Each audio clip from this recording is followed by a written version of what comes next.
I will call the meeting to order. If you would rise and join us for the Pledge of Allegiance, please. I pledge allegiance to the flag of the United States of America and to the republic for which it stands, one nation, under God, indivisible, with liberty and justice for all. All right, welcome to 2024. Crazy to think that. I don't believe we have anybody wishing to address the board today. Can I get a motion and a second to approve the minutes of the meeting from December 6, 2023? So moved. Second. I have a motion and a second. All those in favor signify by saying aye. Aye. Opposed, same sign. Those minutes are approved. Can I get a motion and a second for approval of today's agenda? So moved. Second. I have a motion and a second. All those in favor signify by saying aye. Aye. Opposed, same sign. The agenda is approved. No conflicts of interest today. Approval of the consent agenda 8A through D, please. So moved. Second. I have a motion and a second. All those in favor signify by saying aye. Aye. Aye. Opposed, same sign. Those are approved. And the reports of the president. Start with the Boy Scout Merit Badge College.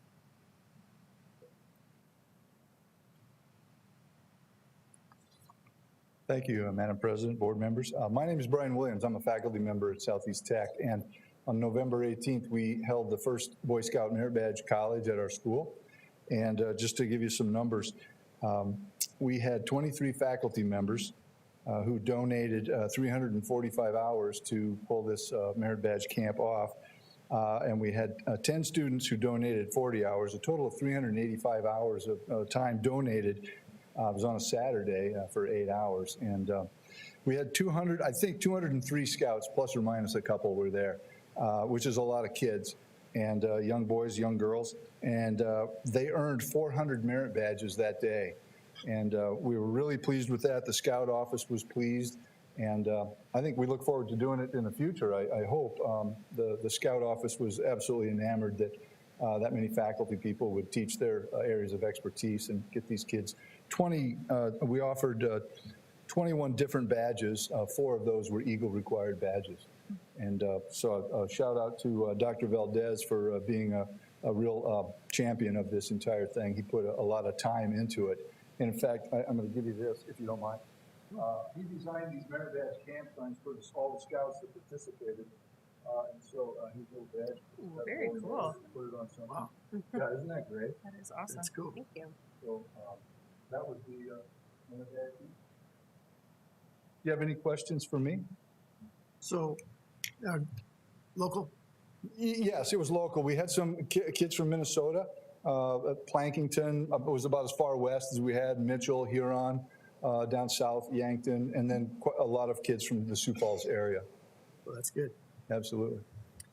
As a former Girl Scout myself, Yeah. way back, Right. I remember, like, I had this book, and every page had, this amazing picture of the badge that you got to earn, and it had the numerous things that you had to do to earn that. And sometimes you would read through them, and you'd be like, I don't know how to do that. I can't figure out who I would contact for that, or what would I do for that. And so I'm sure the book has changed a little bit since then, but I just think what an amazing opportunity for kids to look at that and go, I know who I need to contact to get that, or I achieved that by looking at all those different steps and requirements. And so what an awesome, really PR thing too. You had all these 11 through 17-year-old boys and girls Right. on campus looking at the amazing facilities, all of the equipment, working with instructors and students. So a huge, really all around, not just serving the purpose of getting them a badge, but really the skill that they learned, the exposure to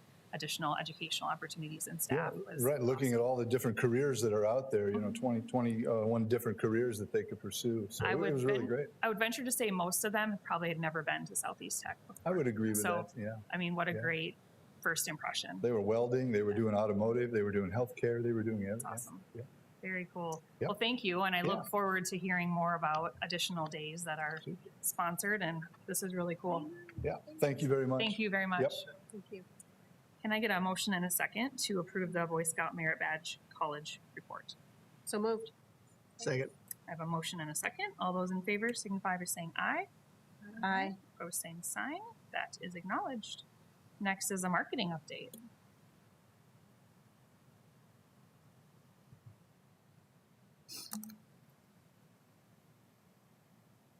Right. Hi, President Ryder, members of the board. My name is Jen Lambley. I'm Southeast Tech's Director of Marketing and Communication. I'm just going to provide an update today about what our department's been up to. A little bit of background information. We are a department of two. There is myself and a graphic designer who's fantastically talented. We've both been at Southeast Tech about 5 years. In our time at STC, we've seen the college through a new logo, a new website, and now we are working on the new strategic plan. So I have a few updates on that for you guys today.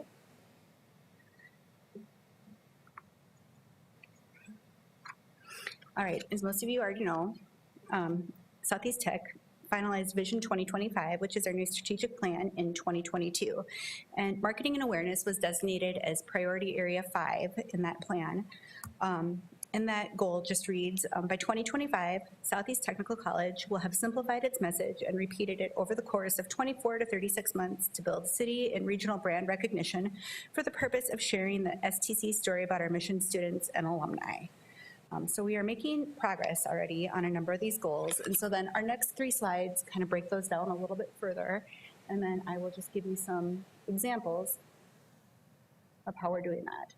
I'm not going to read everything on this side, but generally goal 1 talks about improving Southeast Tech's brand identity. Goal 2, it talks about using that brand identity to improve storytelling tactics. And goal 3 is creating and implementing an integrated approach to communication. All right, and then we break down those tactics a little bit here. And this is how we are doing it. So tactics of that goal 1, you'll see on the side, I made a little progress bar or a complete bar, little status bar to kind of show where we're at with them. Conduct demographic research to define parameters for key audiences. This is in progress through our communications funnel that we do. The admissions office utilizes the Encora Data Lab to do predictive modeling of students that, it gives them a score of how likely they are to attend Southeast Tech. And then those students are added to our communications funnel, and they'll get letters, direct mail pieces, texts, emails, financial aid info, dates and deadlines, things like that.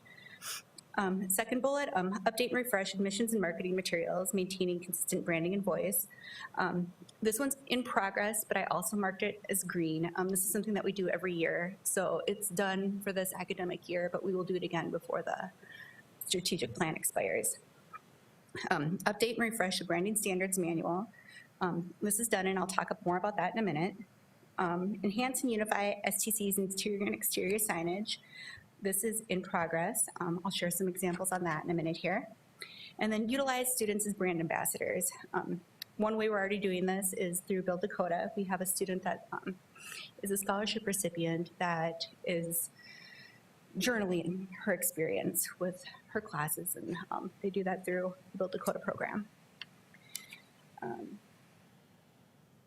right, and then here's our example of that branding guide that I talked about. We completed it. We updated it to be a little bit more user-friendly.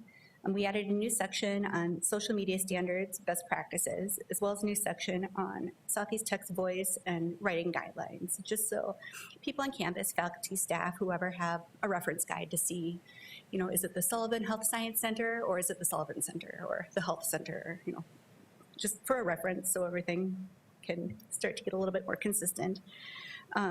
We added new subsections on photo and graphics usage, and then we also expanded the guidelines to include additional logo formats. And then here's that signage that we were talking about before. I don't know that this tactic will ever be completely done, but we are making progress across campus. So our goal, we're still working on removing some of those STI references from when we were Southeast Technical Institute, but some of the things we have done is we placed a large Southeast Tech monogram in the Mickelson building. So right when you walk in to go to the admissions office, it's the first thing you see. We did some new graphics in the Health Center and in the Academic Resource Center. And we're also working on some donor recognition signs for the Academic Resource Center. And then we also have a plan drafted for the exterior signage. Like I talked about earlier, removing some of those institute references so we can hopefully get a clean slate. The picture down here on the bottom right is just a mock-up of the kind of thing we're looking to do for exteriors. All right, moving on to goal 2. This is the one that focuses more on storytelling. So we're working with our foundation and our alumni to do some notable highlights, some notable alumni for feature stories, testimonials, and include them in other marketing collateral. I have 3 examples here of some interesting alumni stories we've done recently. There's one that we did about a father and son that both graduated from the civil engineering program. And it was kind of interesting because they had one of the same instructors, kind of a first year, last year thing. And the dad went on, and he's the vice president at his company now, and the son is going on to get his 4-year degree. So it also kind of showed how, graduates have options. And see, we did another one where we have a law enforcement graduate that is now the Yankton County Sheriff. And he's featured in our commercials that are airing right now. And then we did another one recently about a business graduate that she had come to Southeast Tech, is a brand new mom, and she's now the CEO of her nonprofit. And then we're taking a similar approach with industry leaders to collaborate that way and tell the Southeast Tech story. A couple more examples. We recently highlighted 3 companies from 3 different industries that continue to hire Southeast Tech graduates. Those companies were carsforsale.com, Workplace IT, and DGR Engineering. We also recently highlighted a partnership between the Humane Society and our vet tech programs, where the animals that are up for adoption can come to Southeast Tech, get their dental checkups, get a wellness checkup before they're adopted out. So those are the kind of stories that we're looking to tell here. And then here's just kind of a slide with some of our recent media coverage, feature stories. We've been working on promoting the 3 new programs that are starting next week. And our faculty's done a great job. They've gone to Dakota News Now, to Kello. They've done interviews on them, and as well as some of those other feature stories that I mentioned. For a little bit of perspective, I've been tracking our news stories and media reach outs over the last couple of years. So in 21-22, we had a total of 58 news items published to our website. So that could be things that we wrote, things that were maybe on Kello that we also posted to our website. It's just kind of a general what's been published metric. But in 2022-23, that number increased to 64. And so far for 23-24, we're already at 45. So we're making good progress there. Then we'll go on to tactic 3 here. And that goal is create and implement an integrated approach to communication, marketing strategies, and public relations for all campus communication and events. And some of those tactics: tell the Southeast Technical College story in a way that is meaningful and personal to each demographic group. Like I just said, we're working on highlighting a variety of individuals. Like that one feature story was a father who's been in his career for decades, and then the son who's a recent graduate. Create a multifaceted advertising approach to promote Southeast Technical College through traditional and non-traditional media tactics. We have an advertising plan in place that uses some of these more traditional, your billboards, your broadcast TV, newspaper ad, things like that, tactics, and as well as newer tactics, more digital, geofencing, digital ads, social media ads, that sort of thing. Let's see. Diversify Southeast Technical College enrollment campaign to include more tactics for specific key audiences and programs.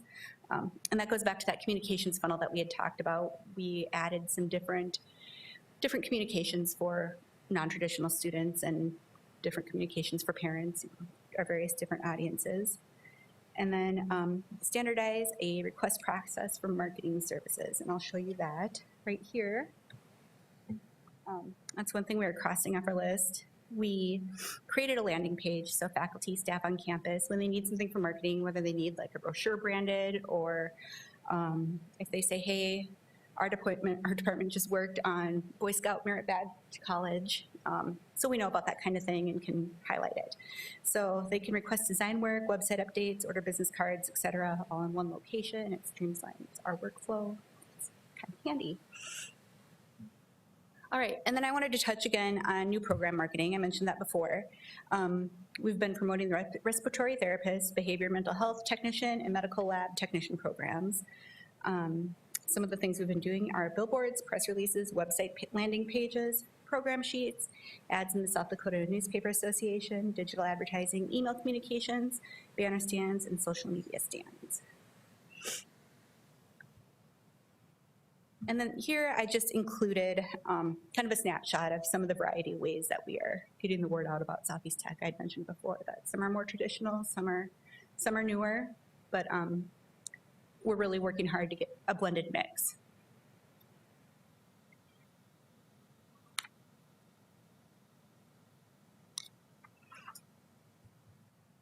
And then the last thing I wanted to touch on today was the website. SoutheastTech.edu launched in 2020, and when that happened, we knew that we were not done and that the website was going to continue to evolve. I just wanted to highlight a couple things here that we've been working on. Traditionally, when we track our metrics, our videos perform very, very well. So we're working on ways that we can push our videos out better.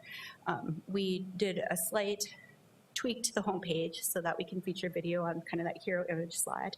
And we also redid the video library so that the page loads faster. The videos now pop up so people don't need to leave our website to keep watching videos and to go back. We're in the middle of improving the navigation on the website to be a sticky header so that our call to action buttons for applying to Southeast Tech, requesting information, and viewing the programs are always up at the top. So they'll be visible no matter where you are on the page. And then we're also working on some stylistic and functional improvements to the landing pages. All right, and that is what I have for you today. Do you have any questions? Anybody?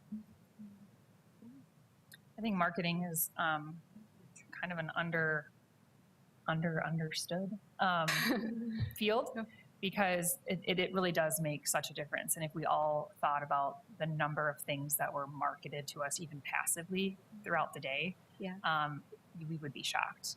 And so I love the different kind of perspectives that you're trying to gain, definitely trying to hit different populations of people, whether it's age or interest or, any of those people who are working, people who are just going to be students. I think you really have to branch out and try to find those people.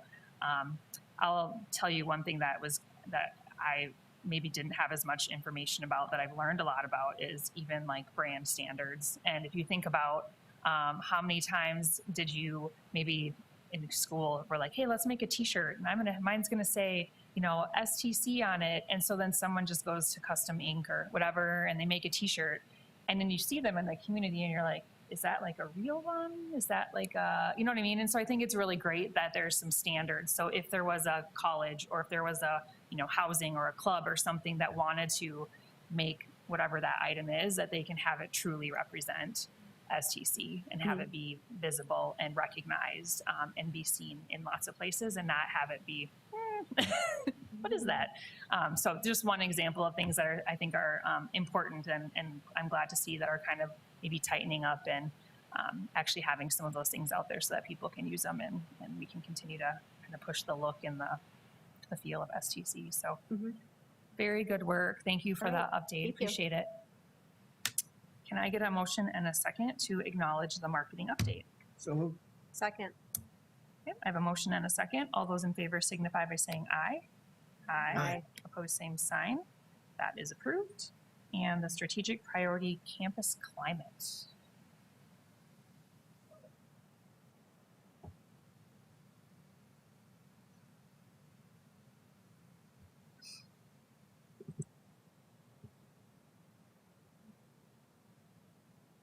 Well, good afternoon, President Ryder and board members. We're really appreciative and grateful we can come and just share campus climate activities with you this afternoon. I'm Deb Letcher, Associate Dean of Curriculum and Instruction for Health Programs on campus. And we'll be joined by a couple other individuals here that will introduce themselves. My part of the presentation is just to introduce what we've been up to. So as you know, our strategic plan has really a lot of emphasis on campus climate and grooming and maturing that effort over time. So we've aligned very closely with the strategic plan and our executives on campus in leadership to really merge our efforts to make sure everything is aligned. And we have worked really hard to assemble a plan and assemble groups that can work specifically and targetedly, but also in a broad way to complement one another. So Stephanie is going to introduce herself and tell you about that. Hi, I'm Stephanie Entringer. I teach nursing on our campus, and I'm also the chairperson for the Campus Climate Committee. And so we're just going to talk briefly about what we're doing as a committee this year. Our committee purpose is to create a welcoming and inclusive environment where faculty, staff, and students can thrive and grow. And we really wanted to include employees, but also students, because that's why we're ultimately here. Our focus is really on that employee and student experience. So keeping that in mind, one of our core values is student focused. And so really holding true to that. We found 3 of the strategic plan areas that really tied nicely with our campus climate group. And so we have developed 3 subcommittees within our committee to work on each of these areas. The first is the culture creators. So they have the goal of fostering a campus culture that aligns with the college's mission and values. The engagement energizers, to expand opportunities for employees to interact, collaborate, and socialize with one another inside and outside of work. And then the recognition revolutionizers, with the task of creating an employee recognition program on campus. So just a little bit more in depth about each of these. The campus culture creators, any of these items with the asterisk denotes a tactic directly from the strategic plan. So develop a communication plan to outline methods and timelines for delivery to ensure that all employees get a clear, concise, consistent, and coordinated message. Communication kind of underlines what we do for culture, and so that was important. Create a safe environment that embraces innovation at all organizational levels. Review existing leadership structure and duties to ensure accountability at all levels, and then identify and publish a campus perks. We just this morning had a representative come, a legal representative, talk about harassment and discrimination. I'm like, what's the word? And so that kind of fits in with that safe environment. We talked about how to create a safe environment for us, but also for our students. So administration is working on that as well. The subcommittee focus is really going to be on communication and accountability. Those 2 things came directly from our campus survey of employees this last spring as areas where we had opportunity for growth. And we felt those 2 areas fit in that culture area the best. For engagement energizers, we're going to hold events twice per semester, create a line item for employee events in the budget, and then investigate having a set time in the STC weekly calendar reserved for campus climate improvement, events, or professional development for employees.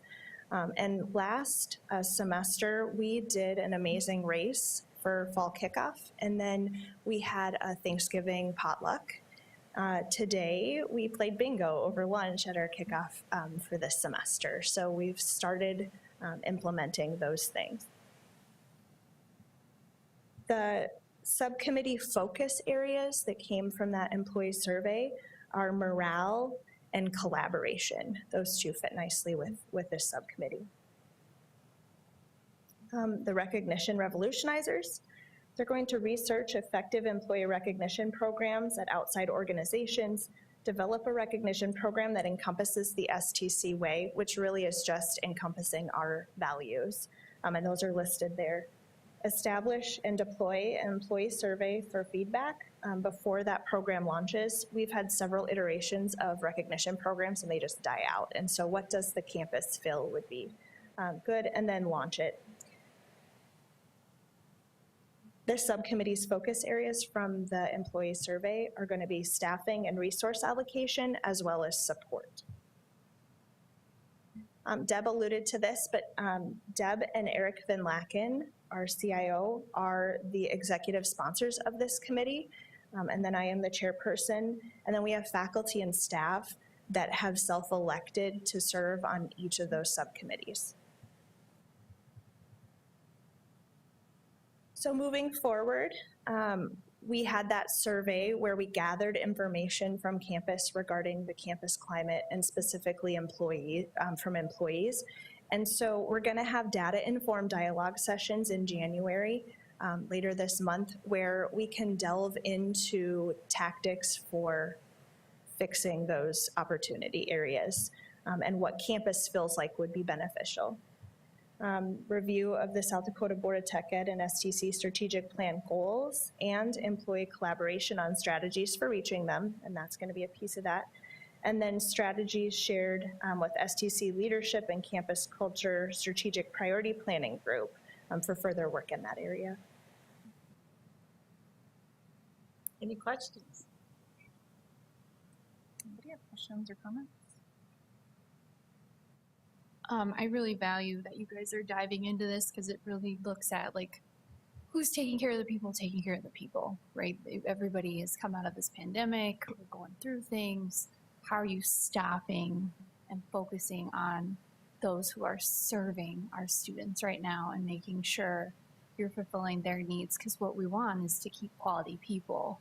And so I'm just happy to see that there's going to be a commitment to this so we can continue to foster such incredible work that you guys are doing and keep good quality people.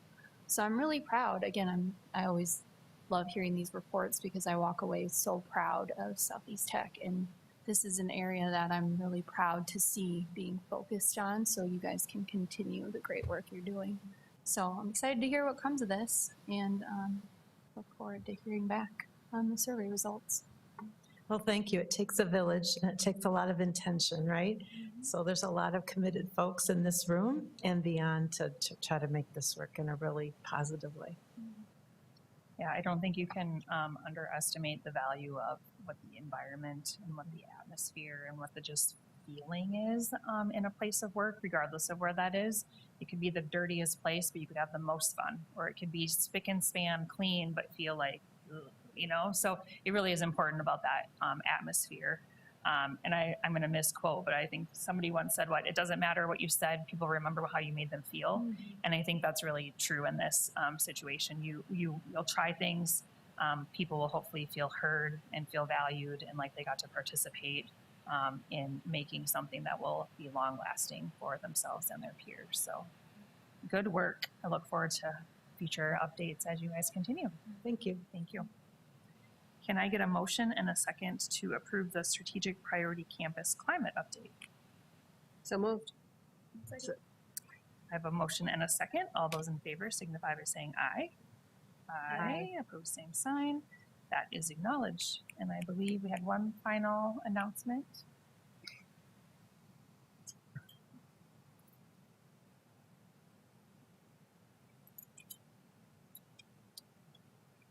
President Ryder, Council, my name is Steve Williams. I'm Director of the Foundation, and I'm here with Marcella Prokop, the Head of Office of Access and Workforce Opportunity, and we're here to tell you about a grant that we applied for and were successful on.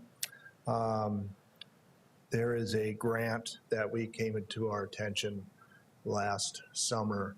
It's called the Big Idea Grant through the South Dakota Community Foundation. It is funded through the Bush Foundation out of Minneapolis, which is a massive foundation. This is to fund unique ideas to hopefully move the needle. So obviously we saw that, and so I went to my friend Marcella and I said, what do you think? I think we should apply for this. And And so we started thinking about what we wanted to engage in. So we knew some statistics from friends of ours, specifically about our indigenous populations here in South Dakota in the Sioux Fall School District. As we all know, South Dakota has some of the lowest graduation rates of high school and college of indigenous populations. So with that, I'll turn it over to Marcellus, who will tell you more about what we did with the grant, since she was the main writer. Thanks, Stephen. Good afternoon, everybody. So yeah, as Stephen said, we applied for the grant. We were successful in our application and we were awarded the grant. It is a $100,000 grant over the next 2 years. And we decided to focus on our indigenous populations because we know that here in South Dakota, as Stephen mentioned, our high school graduation numbers are low, our college enrollment numbers are low, our college graduation numbers are low, and really disappointing to me is that 40% of our prison population identifies as Native American. And so I really think that there is an opportunity for us to look as a whole state at how we solve this problem. And that is one of the questions that the Big Idea Grant asks applicants and asks our communities across the state to wrestle with. What is the problem that you're seeing and that you want to focus on? What is your idea for addressing the problem? And then how do you intend to spread both that idea and what you've learned as you work towards your idea? And so in the application process, our idea is that we want to create an Indigenous access coach to work directly with Native American students and their families as far back as 8th grade within our school system here. And when I say as far back as 8th grade, the work with 8th graders and their families will be limited to focus groups and some meals where we can get together with families and students and just ask them, what do you know about the college going process? What do you think you want to do? You have no idea? That's okay, you have time. But we want to understand. Stephen and I can write a grant, but if we don't have that lived experience, we can't answer those questions. So by starting with 8th graders and their families, we hope to start developing some answers to what folks feel like they know, what they don't know, and then how we can work with them from 8th grade forward. Then in high school is where the coach will really get to work one-on-one with students and families. Currently, we are working on the EL Access Coach pilot where we have Jackie Hartman, who is our EL Access Coach. She is working on an assessment with our EL students, juniors and seniors primarily, but she hasn't turned away freshmen or sophomores, but it's primarily juniors and seniors. And the assessment starts with everything from what do you know about college and that process. What are your strengths? Do you feel like you can read 40 pages of academic level work a week? If you can't, then how do we get you there so that by the time you're interested in starting college in the fall or spring, you're able to do that with confidence? And then it goes through a variety of other questions. So based on what we're learning from that assessment, we will modify the assessment to be specific to our Indigenous students and concerns and considerations for them, ask them those same questions so that by the time then they are ready to start at a college, and we hope it's Southeast Tech, but if they go to SDSU, Augie, USD, whatever, the goal is just to get them that opportunity and make them aware of the opportunities that exist, so that by the time they're able to start, then they know some of these things that they maybe don't have generational knowledge or local community resources to help get them there. As we go through this work over the next couple of years, one of the ways we hope to then disseminate that information is by creating a digital toolkit that other schools could use and learn from. Whatever opportunities we have to gain information from students and families, we want to be able to share that. And it won't look the same here as it looks in Mitchell or in Watertown or Rapid City. But it could be a baseline where people already have some questions generated so that they can be asking those questions without having to come up with them. And as with anything, we hope that others are able to learn from whatever mistakes we make along the way. The final component that I think is important to share is that whoever the Indigenous Access Coach ends up being, they will be somebody with lived experience. They will be a member of their tribal nation, or they will have an understanding of what it means to live on a reservation. These various components that, again, either Stephen nor I or some of our colleagues can answer, because that's an important part of being a culture bearer and understanding how to help somebody else walk that path. Any questions, any thoughts? I think the concept of starting with the 8th graders and trying to take them through is crucial, because when you're a senior in high school, regardless of who you are, you have no knowledge, no background, no I think it'll be good, especially involve the parents and relatives. And you can establish some ground in the reservation system. I think it'll be super. Yeah, we've seen some of that obviously with our Promising Futures, you know, the taking kids, all 8th graders at some of our middle schools to see local schools. And it's, I think, had a profound impact. So this just builds on that, but with a more focus. So I'm thrilled to see the type of reach out you guys are working on, and this grant's a great opportunity. Thank you for seeking it out and putting in the work to write it. It's great. Thanks for your support. Thank you. I'm gonna try not to get too emotional because, like, you guys, I'm that kid that would have benefited from this. I'm first generation, straight from the reservation, like all that.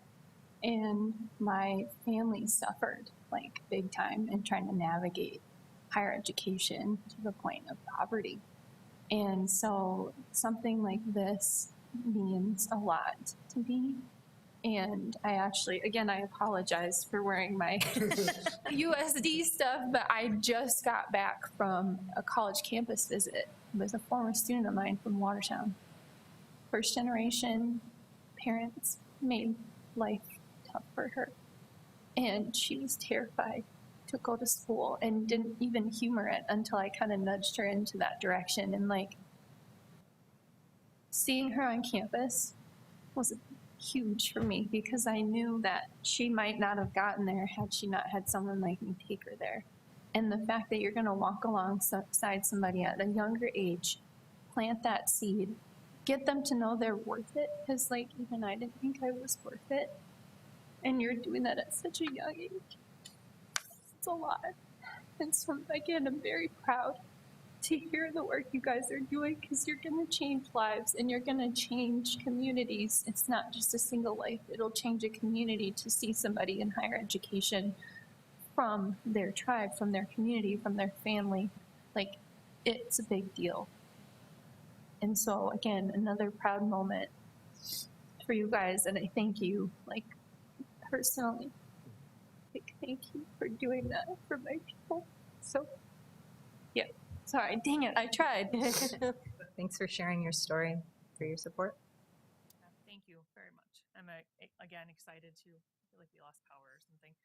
Excited to see what this brings. And I think while STC is the people who wrote it, really our K-12 system is the beneficiary of that. And so for that, we're very grateful as well. And then, like you mentioned, to really branch that out across the state will make a really an even bigger impact. We're lucky that we have the population density here that we do, that we can kind of see those changes and see that information moving and growing and things like that, where you might not be able to see that or get that traction in a smaller community, but let us pave the way, hopefully, for other people. So thank you again for the time and energy, and very exciting way to kick off the year with great news. So thank you. Thank you. All right. Do you have anything else? President Ryder, members of the board, maybe just one last additional item. I'm glad to see someone else get emotional here, because I get emotional when I talk about, I'm so doggone proud of the work that these guys do day in, day out. You know, all of these initiatives really, as an example, the initiatives that came forward today, you know, that the great work Brian Williams, Dr. Valdez did in terms of the Boy Scout college, and that's going to open doors. And, you know, again, the work Stephen and Marcella, the great way our Jen Lambley, Carmen are doing, telling our story. You know, our enrollment was up last fall. We're keeping our fingers crossed in terms of spring yet. It's not in yet, but hopefully more people will hear it, and that access opportunity that we talk a lot about, I think we're doing more than just talking about it. I think that's our job, and everybody recognizes that. So it's really something exciting to be part of. And the last report of the day, campus climate, that's probably one of the more difficult things to do, to be honest and self-reflect and say, we're not doing very good here, what can we do better? And so the leadership that these guys have exemplified in that regard to try to keep it positive and frame it in the context of, moving forward, here's what we'd like to do and so forth. So all of it needed, really great to see.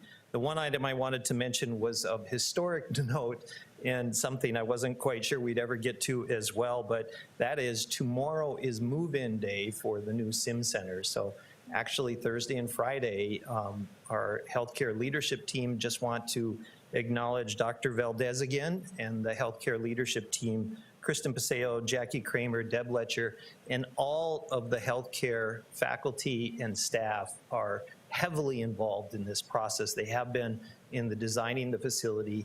One thing I would like to see if we could do, I'm not sure if we're capable of it, do it on the technology end, but we'd like to host a future school board meeting at the Sim Center in the conference room there to see if we could do that. And also want to mention Eric Van Laken for all of his help and support on all the IT. It's incredible amount of cabling that went into that facility to make it cutting edge as it is. So we're going to be very, very proud of that, and we'd love to have you all out. I know individually some of you have already been out and have gone through, but we'd like to schedule a future board meeting. So if you would, keep your fingers crossed for us the next couple of days, and that will be moved into that new facility.